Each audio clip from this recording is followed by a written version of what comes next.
Thoi madi break yorkani khanbada matha sabada lori. Ma khaktadi nati classroom da leiriba satra khuding loina pakhatnaribani. Adubu mayamdudagi thoina khara khajikhena matha sari. Wakhalda school la charamdrusu haina khalami. Asumna matam madi khangaudabanina break matam yorokli. Langlendo break ek thabaga phathoki. Thoisu Julie ge khudang chingaga lao kaidano lakta lao. Thoiga Julie ga so langenge matung tumini inari. Thoen bana harakpaduni thoi mana tawriba. Somda langlen so lakpag unakre. Madu ubuda thoi. Makoini gi manakta fat changsili. Langlen suklaga thoi di yengi. Nangli sida kadawo changlai no. Thoi kumdi Julie ga yengnatuna lay. Langlen lakpada yenglamduna mapamadudagi chakre. Lakpa thoida muna yengi. Thoi su lakpada unsilaga Ngopsana ge haiso natomda ngopsana yadro kai yinu pida hawrino nang kai ni tholegi angang nangna aingonda duma habyabro yabagi ni haisi nangna tawrido aini ek thengnabada oza haido kani khambra wado haraga thoi Julie buduna chakhi lakpaso thoida mami khana yengduna lehui asamna ngaki matungdadi break loibagi bell su tarakli thoi Julie de yengduna Julie how lao exam result yengurasi mayam loina yengba changnakre ai talida lang yenguru lawe ko yenguseba ai tali sida lerungi hoi ai thuna lake ko nangi so yengbirage ai gidi yenguranуда matam magnabani wado hairaga Julie da jakre thoi maitung sukna khujin chiktuna matomta leptuna li tanjadura manakta kangle changlaga exam result yenguraba Thoi yengdi haina makukto phatpat hai. Yengarodro. Yenglaga kaidogdoino da. Amtaso iramdabadubo. Kanglai sumakha tarakti haifam khangda tumina leptuna lei. Tanjaduda Julie salai. Kanglai lerambaduda. Kanglai nang yenguraba. Yengdri. Nangdi hanagidunida. Adum yahaurabani. Nakhuinidi. Aikhuinidi awraktreda. Julie thoi da onsilai. Lao thoi changase. Julie changagumse. Toilet tara kaino lotlaga leiruse. Ozana phunaba chei chabaga maro ai. Thoi Julie ga punna classroom changkre. Kangnai changkriba aniduda yengduna lehawi. Thoi Julie da jirol tawri.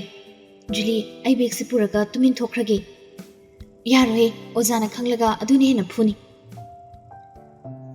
Tanjaduda classroom duda Oza so changi. Makoi ki subject ki paper khudimak puduna. Madu ubada thoi madi mihun gado kana chungli. Aduga peri tawduna lekri. Asumna ojaduna satra mathang kauthokduna. Magi subject paper do sinari. Thoi ki laiba phabana phangliba mark tudi lakthu omde. Paper do khak sinarami. Matawtuda thoi so wai khradi sanglami. Asumna mathang kauthorakpada Julie gi su phangkre. Julie gi su subject amadi pass taramde. Iroi loibada thoi su kauthorakli. Thoi su yam tan hagotuna thogli. Oza nupaduna thoi gi paper do sinari. Thoi da lauraga changki gi haina tawi. Adubu oza duna khamnei. Thoi ngai khunang.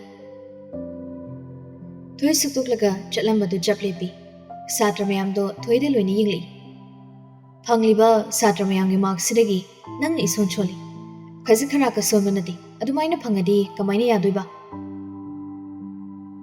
Thoi kumde tuminale ai ngasidi nangonda chei haina changaibani mayam tanaba nangi subject singi mark to mayam mamangda hairo Thoi ikai bana mamai do ngangsili nongkat pa phawngam jidi matawdu bada kanglai su nungai taba phawi English kina kaya phangba Thoi su English paper duda yenglaga makhonikna 4 Manipur gidi 7 Maths gidi 3 Physics gidi 1 Ozadu sauna nasana phangliba mark to nasani yazarbro asukui busi adumna mark phangwa student amata mafam sida yawdi nangna ahan boirungani nang yam haidri thoi haying di soidana principal ni sukokot ke harini thoi masadu nikli ikaina makuta tasana dunali Exam masasida bo sumaina phangi atai dadi kamaina tawni oza khuding makna haina ribani ne Nang taste tawrabusu mark 1 to dagi hena sukhong phangdi.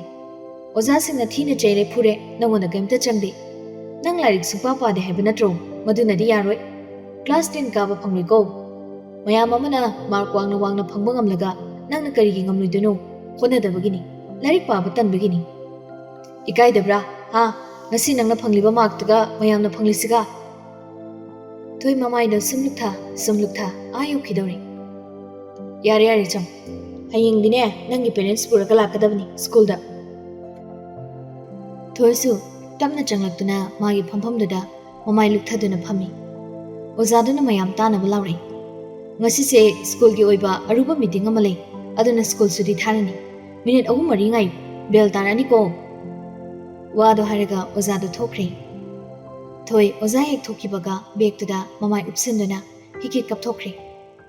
Julie sunungai tana Thoi Kanglaisu thoina tawribadu ui nga ki matung bel su taratuna satra mathang thoknakre Kanglai magi bag tu yanduna thoklaga thoina leiribadu gi manakta changli Thoidi adumak mamai upsanduna kapli le Kanglaina Thoi kumdi adumak kaptuna le Julie su phamlambade hagole Kanglai ai bas karamage Thoi se aina themasu yade nangna khara themaga puthoro ko Kanglai su hoi haina makok to nomlai Julie su thokre Kanglai thoi gi nakanda phamtharai thoi de tumak susut kapli thoi su kumdi kaptuna le lairik pa khai padraga adumai kapidi kaigin thoi su handakti mamai do non khali ai su khangi lairik pa da bagini haiba aduga kaigi kapiba ikaiba khangi isu napi do hana singnam ta tethose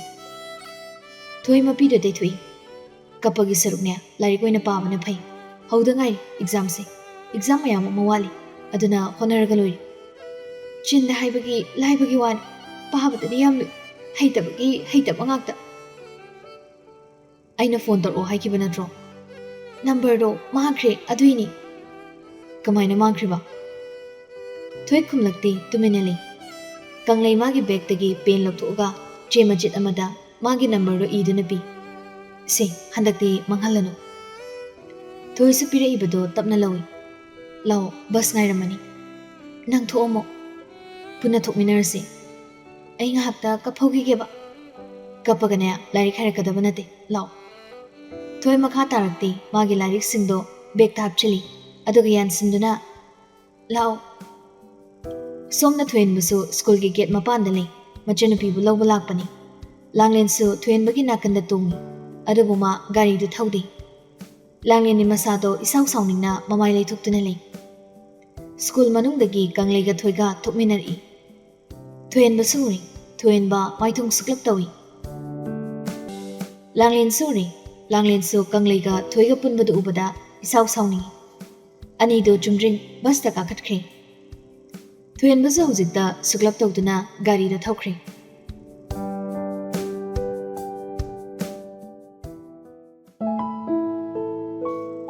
Ngayaki matung Thoi su school dagi halakle yam bit leitana school bag to mangondu da thami aduga school dress hongdubi phamduna le khadang sauraga Tombi su tholaktuna haima school la aladi napina rondo hongdoklodana Thoi khumdi tumina phamduna le ngasai su hobi chak phajana chakhidi napina rondo honglaga charo abo kai hinjang lo Kobi thong bani nga siyaw bani adum haw bani Abo kari no ai yumban krora hai taning de ko polang sina tharaktana nang yumpaladi lairik pa roidana adugi haibai wan lairik pa baga angang mathi singbaga karamana phage lairik pa do saru angang mathi wani singjarage ai hai housing matamdi yam singarabani lairik haitaba nupidi nupa matana lawningdabani Thoi fukhagotuna imungda jangki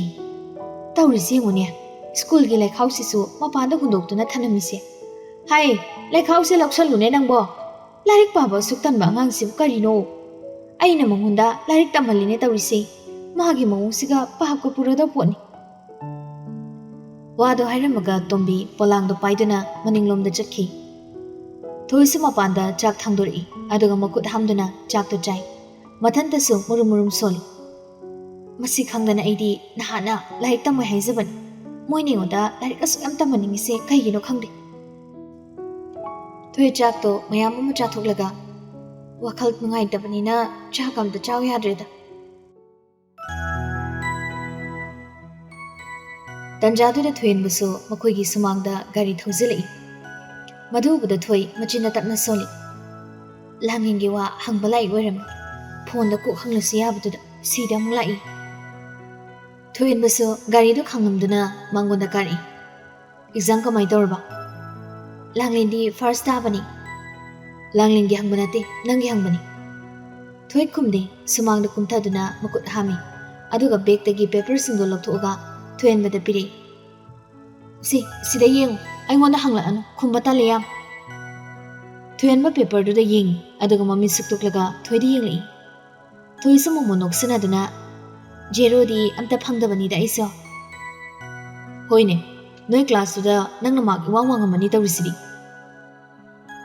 ꯊꯣꯏꯍꯟꯕ ꯊꯣꯏꯅ ꯐꯪꯂꯤꯕ ꯃꯥꯔꯛꯇꯣ phone ꯄꯨꯊꯣꯛꯇꯨꯅ photo ꯀꯥꯞꯁꯤꯜꯂꯤ ꯊꯣꯏ ꯃꯥꯒꯤ ꯄꯦꯄꯔꯗꯣ ꯐꯠ ꯃꯨꯜꯂꯤ ꯀꯩꯅꯣ ꯐꯣꯇꯣꯒ ꯀꯥꯞꯄꯤꯗꯨꯅ ꯀꯣꯟꯅ ꯀꯥꯟꯅꯔꯛꯇꯧ ꯃꯥꯟꯕ ꯀꯩꯗꯕꯨ ꯀꯥꯟꯅꯗꯧꯔꯤꯒꯦ ꯕꯣꯔꯥ ꯁꯤꯡꯖꯨ ꯌꯣꯟꯕ ꯉꯥꯏꯔꯦ ꯀꯥꯟꯅꯗꯣꯏꯁꯦ ꯑꯗꯣ ꯑꯩꯈꯣꯏ ꯑꯕꯣꯛꯇꯗꯤ ꯍꯥꯏꯗꯣꯔꯛꯀꯅꯨꯀꯣ ꯀꯩꯒꯤ ꯐꯨꯒꯅꯤ ꯍꯥꯏꯕꯒꯤꯗꯤ ꯅꯠꯇꯦ ꯑꯩꯒꯤ ꯃꯥꯔꯛꯁꯤ ꯎꯔꯒ ꯃꯊ꯭ꯋꯥꯏ ꯅꯨꯡꯉꯥꯏꯈꯤꯔꯣꯏ ꯍꯥꯏꯕ ꯑꯗꯨꯗꯤ ꯂꯥꯏꯔꯤꯛꯇꯣ ꯄꯥꯕ ꯀꯩꯗꯧꯒꯦ ꯂꯥꯏꯔꯤꯛ ꯍꯩꯕ ꯃꯤꯅꯅꯦ ꯂꯥꯏꯔꯤꯛ ꯄꯥꯕ ꯌꯥꯝ ꯅꯨꯡꯉꯥꯏꯕꯒꯤ ꯋꯥꯅꯤ ꯍꯩꯇꯕ ꯃꯤꯅ ꯄꯥꯕꯗ ꯀꯥꯏꯗꯒꯤ ꯅꯣꯏꯅ ꯈꯪꯉꯔꯣꯏ ꯃꯁꯤꯗꯤ ꯊꯣꯏ ꯃꯥꯡꯒꯣꯟꯗꯨꯗ ꯑꯃꯨꯛ ꯐꯝꯊꯔꯒ ꯈꯗꯥꯡ ꯃꯦꯠꯇꯨꯅ ꯂꯩꯈ꯭ꯔꯦ ꯊꯣꯏꯍꯟꯕꯁꯨ ꯅꯥꯀꯟꯗꯨꯗ ꯐꯝꯊꯔꯛꯏ ꯇꯥꯃꯣ ꯌꯥꯏ ꯍꯌꯦꯡ ꯁ꯭ꯀꯨꯜꯗ ꯄꯦꯔꯦꯟꯁ ꯄꯨꯔꯒ ꯂꯥꯛꯑꯣ ꯍꯥꯏ ꯑꯗꯣ ꯀꯩꯗꯧꯔꯒꯦ ꯅꯪ ꯑꯝꯇ ꯑꯩꯒꯤ ꯄꯦꯔꯦꯟꯁ ꯁꯥꯔꯒ ꯆꯠꯄꯤꯒꯦꯔꯥ ꯊꯣꯏꯍꯟꯕ ꯄꯩꯔꯞ ꯊꯣꯏꯗ ꯌꯦꯡꯂꯛꯏ ꯊꯣꯏ ꯉꯁꯥꯏ ꯁ꯭ꯀꯨꯜꯒꯤꯗꯣ ꯑꯃꯨꯛ ꯅꯤꯡꯁꯤꯡꯗꯨꯅ ꯃꯃꯤꯠꯇ ꯃꯄꯤꯔꯥ ꯆꯦꯜꯂꯝꯃꯤ ꯇꯥꯃꯣ ꯌꯥꯏ ꯀꯩꯅꯣ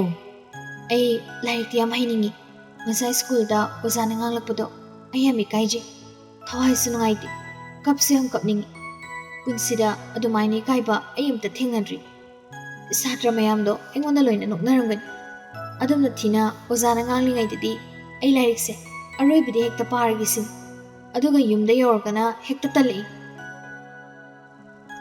ꯊꯣꯏꯍꯟꯕ ꯈꯨꯝꯗꯦ ꯇꯨꯃꯤꯟꯅ ꯂꯩ ꯃꯥꯒꯤ ꯐꯣꯟꯗꯨ ꯂꯧꯊꯣꯛꯑꯒ ꯃꯦꯠꯇꯨꯅ ꯂꯩ ꯅꯪꯒꯤ ꯑꯣꯖꯥ ꯑꯃ ꯑꯩ ꯀꯧꯕꯤꯔꯒꯦ ꯑꯣꯜ ꯁꯕꯖꯦꯛꯀꯤ ꯌꯨꯝꯗ ꯄꯩꯁꯥ ꯌꯥꯝ ꯂꯧꯒꯦ ꯍꯥꯏꯔꯛꯀꯅꯤꯗ ꯑꯗꯨꯗꯤ ꯁ꯭ꯀꯨꯜꯒꯤ ꯐꯥꯎ ꯍꯨꯟꯕ ꯉꯝꯗ꯭ꯔꯀꯥꯟꯁꯤꯗ ꯃꯗꯨꯃꯗꯤ ꯑꯩꯒꯤ ꯃꯇꯦꯡ ꯄꯥꯡꯕꯤꯕꯒꯤ ꯅꯉꯣꯟꯗ ꯒꯤꯐꯠ ꯄꯤꯕꯅꯤ ꯈꯜꯂꯣ ꯍꯣꯏ ꯌꯥꯏꯌꯦ ꯐ꯭ꯔꯤ ꯑꯣꯏꯔꯗꯤ ꯑꯩ ꯀꯟꯅ ꯑꯝꯇ ꯍꯣꯠꯅꯒꯦꯕ ꯑꯣꯏꯗꯧ ꯃꯥꯟꯗꯦ ꯑꯗꯣ ꯍꯣꯠꯅꯔꯒꯗꯤ ꯌꯦꯡꯒꯦ ꯊꯣꯏꯍꯟꯕ ꯁꯣꯔ ꯑꯃꯇꯪ ꯁꯥꯡꯅ ꯍꯣꯟꯗꯣꯛꯂꯒ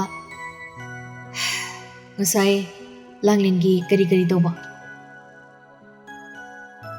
ꯑꯦꯁꯦꯝꯕ꯭ꯂꯤ ꯃꯃꯥꯡꯗꯗꯤ ꯀꯩꯝꯇ ꯇꯧꯗꯦ ꯕ꯭ꯔꯦꯛꯇꯗꯤ ꯃꯥꯒꯤ ꯂꯥꯛꯄ ꯍꯥꯏꯕ ꯅꯨꯄꯥꯗꯨꯒꯅꯦ ꯋꯥꯔꯤ ꯁꯥꯔꯝꯃꯤ ꯑꯗꯨꯗ ꯑꯩꯅ ꯆꯪꯁꯟꯕꯗꯒꯤ ꯂꯥꯡꯂꯦꯟꯁꯨ ꯑꯗꯨꯝ ꯆꯠꯈ꯭ꯔꯦ ꯑꯗꯨꯒ ꯁꯨꯇꯤ ꯊꯥꯔ ꯃꯇꯨꯡꯗꯗꯤ ꯈꯪꯗ꯭ꯔꯦ ꯑꯩꯁꯨ ꯀ꯭ꯂꯥꯁꯔꯨꯝꯗ ꯀꯞꯄꯒ ꯂꯩꯔꯨꯔꯦ ꯀꯩꯒꯤ ꯀꯞꯄꯤꯕ ꯎꯔꯕ ꯅꯠꯇ꯭ꯔꯣ ꯇꯥꯃꯣ ꯌꯥꯏꯁꯨ ꯃꯥꯔꯛꯇꯣ ꯂꯥꯏꯔꯤꯛꯅꯗꯨ ꯌꯥꯝ ꯄꯥꯅꯤꯡꯗ꯭ꯔꯒ ꯊꯋꯥꯏ ꯅꯨꯡꯉꯥꯏꯇꯕꯒ ꯁꯥꯔꯒ ꯀꯞꯁꯟꯅꯔꯤꯕ ꯍꯥ ꯈꯪꯗꯦ ꯃꯤꯠꯀꯤ ꯄꯤꯁꯦ ꯇꯥꯔꯛꯀꯅꯨ ꯍꯥꯏꯕ ꯌꯥꯗꯦ ꯉꯁꯥꯏꯗꯤ ꯑꯗꯨꯒꯤꯅꯤ ꯑꯗꯨꯒ ꯉꯁꯥꯏ ꯊꯣꯛꯃꯤꯟꯅꯔꯤꯕ ꯅꯨꯄꯥꯗꯨꯅ ꯀꯅꯥ ꯇꯥꯃꯣ ꯌꯥꯏꯗ ꯑꯩꯅ ꯇꯥꯈ꯭ꯔꯒꯨꯝ ꯇꯧꯗꯥꯏ ꯑꯩꯈꯣꯏ ꯀ꯭ꯂꯥꯁꯀꯤ ꯂꯥꯏꯔꯤꯛ ꯌꯥꯝ ꯍꯩꯕ ꯅꯨꯄꯥꯗꯨꯅꯤ ꯑꯩꯅ ꯄꯥꯝꯖꯩ ꯍꯥꯏꯕꯗꯣ ꯃꯁꯛ ꯐꯖꯕꯅꯦ ꯌꯥꯝ ꯑꯩꯅꯕꯨꯗꯤ ꯈꯤꯇꯪ ꯍꯦꯜꯂꯝꯒꯅꯤ ꯂꯥꯏꯔꯤꯛꯇ ꯃꯥꯅ ꯍꯦꯜꯂꯁꯨ ꯃꯥꯒꯗꯤ ꯀꯩꯒꯤ ꯊꯣꯛꯃꯤꯟꯅꯔꯛꯏꯕ ꯑꯗꯨꯕꯨꯔꯣ ꯃꯥꯅ ꯑꯩꯒꯤ ꯀꯞꯄ ꯊꯦꯝꯕꯤꯔꯤꯕ ꯑꯗꯨꯅ ꯑꯩꯅ ꯇꯥꯃꯣ ꯌꯥꯏꯗ ꯑꯩꯒꯤ ꯍꯥꯏꯅꯕꯤꯌꯨ ꯍꯥꯏꯗꯣ ꯍꯧꯖꯤꯛꯄꯨꯗꯤ ꯅꯠꯇꯦꯗ ꯍꯌꯦꯡꯋꯥꯏ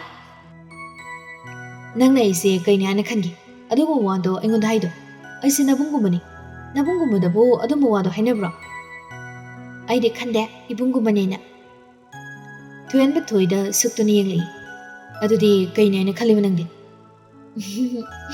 ꯀꯩ ꯈꯜꯂꯝꯗꯧ ꯃꯥꯟꯒꯦ ꯊꯣꯏꯍꯟꯕ ꯀꯩꯝꯇ ꯈꯨꯝꯗꯦ ꯃꯥꯒꯤ ꯃꯤꯍꯨꯟꯗꯣ ꯑꯣꯏꯅ ꯀꯟꯅ ꯆꯣꯡꯈꯠꯂꯛꯏ ꯊꯣꯏꯍꯟꯕ ꯐꯝꯂꯝꯕꯗꯒꯤ ꯐꯨꯛ ꯍꯧꯒꯠꯂꯛꯏ ꯑꯗꯨꯒ ꯆꯞ ꯂꯦꯞꯇꯨꯅ ꯂꯩ ꯊꯣꯏꯁꯨ ꯍꯧꯒꯠꯂꯛꯇꯨꯅ ꯑꯩꯗꯤ ꯇꯥꯃꯣ ꯌꯥꯏꯁꯦ ꯏꯃꯥꯟꯅꯕꯤꯅꯤ ꯍꯥꯏꯅ ꯈꯜꯂꯤ ꯊꯣꯏꯍꯟꯕ ꯄꯤꯁꯨꯝ ꯑꯅꯤꯗꯨ ꯏꯟꯈꯠꯅꯗꯨꯅ ꯊꯣꯏꯗ ꯌꯦꯡꯉꯤ ꯑꯩꯕꯨ ꯅꯨꯄꯤꯔꯣ ꯋꯥꯗꯣ ꯍꯥꯏꯔꯒ ꯊꯣꯏꯍꯟꯕ ꯃꯥꯒꯤ ꯒꯥꯔꯤꯗꯣ ꯊꯧꯗꯣꯛꯇꯨꯅ ꯆꯠꯈ꯭ꯔꯦ ꯊꯣꯏꯁꯨ ꯃꯥꯡꯒꯣꯟꯗꯨꯗ ꯂꯦꯞꯍꯧꯗꯨꯅ ꯇꯥꯃꯣ ꯌꯥꯏꯁꯦ ꯌꯨ ꯈꯔ ꯊꯛꯆꯔꯁꯨ ꯃꯕꯨꯛꯇꯤ ꯐꯕꯖꯥꯠꯅꯤ ꯑꯗꯨꯃꯥꯏꯅ ꯃꯕꯨꯛ ꯐꯔꯗꯤ ꯑꯩꯅꯁꯨ ꯇꯥꯃꯣ ꯌꯥꯏꯒꯤ ꯃꯇꯦꯡ ꯃꯌꯥꯝ ꯑꯃ ꯄꯥꯡꯕꯤꯅꯤꯗ Thoisu imungda changli school uniform do hongdokpa.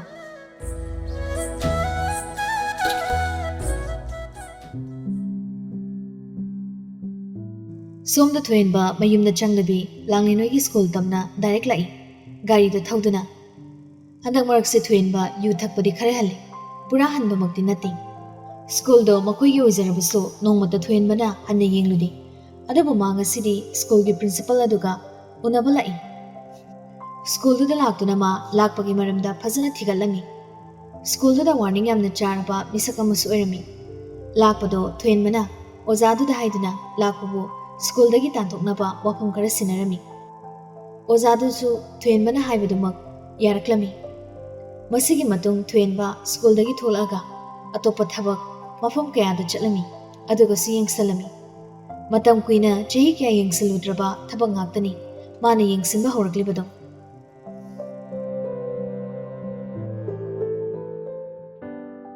Yumdana kamdauri Rani su mapamlomdagi halaklabani. Masugi wari pumba masu khangle tarabani. Lai masu ngasi ngarangsi magi party chatpado lepi. Machanupi gi oiriba phibam sida mathasana sofadada phamduna lei ungduna. Manaktuda Rani su mathasana phamduna lei. Rani ibim cha bu kauduna ibim cha isudo jarawan khrabra. Chaningdi haidana chakhide tumduna lehobani. Ai amukta themlaga pizaki natrabadi masado yararo. Rani hawatuna langlingi roomda changli. Laimadi wa majit amata ngangdana phamlaga lei. Laima isudo magi kada lehobdeni hei kadai zakrabazano. Laima pakana kaino ne haisibo somda ngasaidigi tholakpadi udeda. Laima su mathaklomda kakhatuna machanupi buthiri. Mayamdo mathaklomda porapkari langlin buthiduna. Langlin yumdugi khwai mathakta leplaga churup thaktuna lerami. Madu ubda laima changsandana machanupidagi churup tumuli. Kaino nanga tawrise ha. Laima machanupigi mamaida khupangna thai. Sigumase nangoda kanana tawna hage angang adu oiriba nangna. Langlin mamada mamitu saungna yenglaga nangina thongkai lege ha. Langlin imagi lefam tokpa tumina leyu yadro. Langlin karigino nangna su phattaba lambi asida changsalisibo nangna tawrise khwaidagi phattaba thabakni. Nasana nasamangana bahona zariba karigino. Imadi tawdabra ima siyu thaidudi churupsu thaidudi. Imana tawba yarga aina tawba karigi kairge. Ai apamada nakhoi amta thingnak pyar. Hik thinglakpadane aidi sidagi chongtharaga sigani khang. Wado hairamlaga langin sauna makhada kumthaki. Laimadu maasalan oibana karimta khumda mamitagi mapi sintha tumin lepduna lei. Ranina susut kapaga karino aigi isuna tarulibisibu isuse pangmangi mangledana. Hujikti laima nang belaba natro nachasingna sumna tawbasi natro nangni yengba pamlibase. Hujikti uraba natro nachasingje hujikti nisada ngawba haibado loina oiredana. Belaba natro mapadu tang leijaramlabadi isusingse asumna tawjaramla. Laima karisu khumdi mamitagi mapi sintha kappanatana